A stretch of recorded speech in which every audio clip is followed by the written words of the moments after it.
Yo guys, directed by David Reese here. In today's video I'm going to show you how to create this cool textured tape effect within Photoshop and Premiere Pro.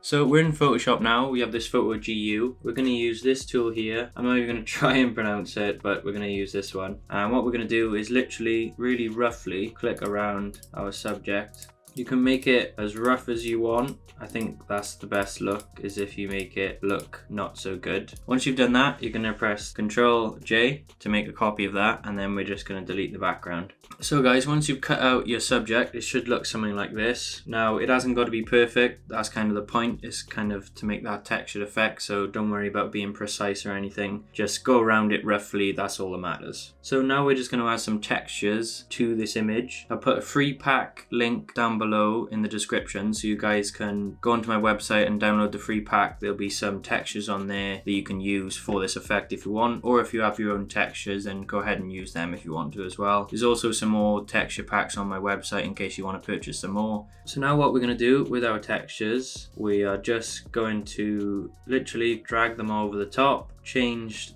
the blending modes to whatever you want. Usually screen or lightened is the best, so really go through it and see which ones you prefer. Sometimes like a color dodge can be good, so it really depends. Just go through with the different blending modes and see what works best. So now what we're going to do is we're going to select all our texture layers and then press create clipping mask. What this will do is this will put all the textures within our photo. So now we should have this textured photo. Now we're going to add some tapes to this. You don't have to use the tapes if you don't want to. You can pick them up over on my website. There's loads of different tapes on there. So I've just got some tapes here, and it honestly really doesn't matter where you place them. It'd be quite cool just to put them anywhere. I quite like just chucking my tapes anywhere on the image. So guys, once you place your tapes on your image, you can rather keep them like this, or you can do something that I think is pretty cool, is we can select our textures that were on our image, press copy, then head up and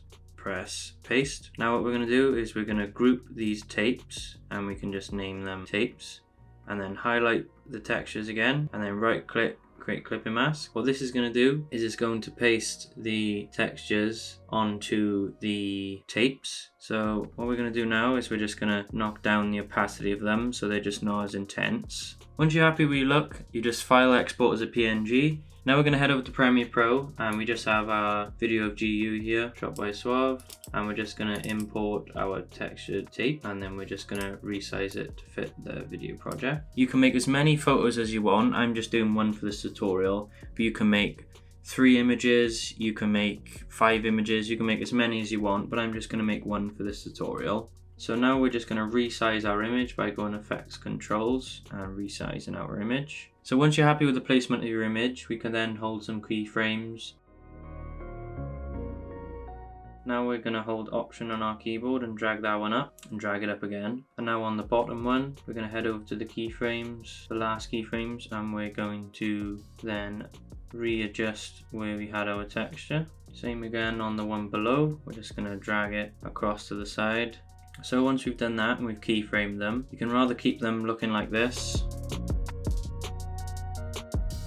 or we can animate them again and bring in some keyframes. So go 1, 2, 3 on our keyboard, and then drag that one over.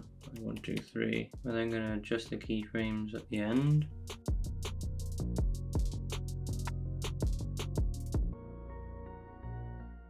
So once we have our textured effect all layered up, we can then add some effects to make this look a bit cooler. So we're going to add an adjustment layer, and we're just going to drag down on our clip. And we're going to add a flash to this. So we're going to go to Effects. Now I have a load of flash presets saved. You can pick up the flash preset on my website if you want, or if you have your own flashes made, you can use those. So I'm just going to use this fast movement flash and drag it on. And then I'm going to then highlight all the like so. I'm just going to add another one by holding Option, remove the attributes there, come back over to Effects, and now I'm going to add a multi-flash to this. I'm going to drag that on. So this multi-flash, we want it to play over these images. So if I just press these down, and again hold and select the keyframes by dragging down on the computer. So now we've just added our multi-flash towards the end of the clip. We can then nest these textured clips at a scale, position and rotation keyframe, and then at the end we can then enlarge it, rotate it across. Here's the final look, guys. There's a free pack down below in the description if you want it. Don't forget to like, comment, subscribe, and I'll see you in the next one, guys.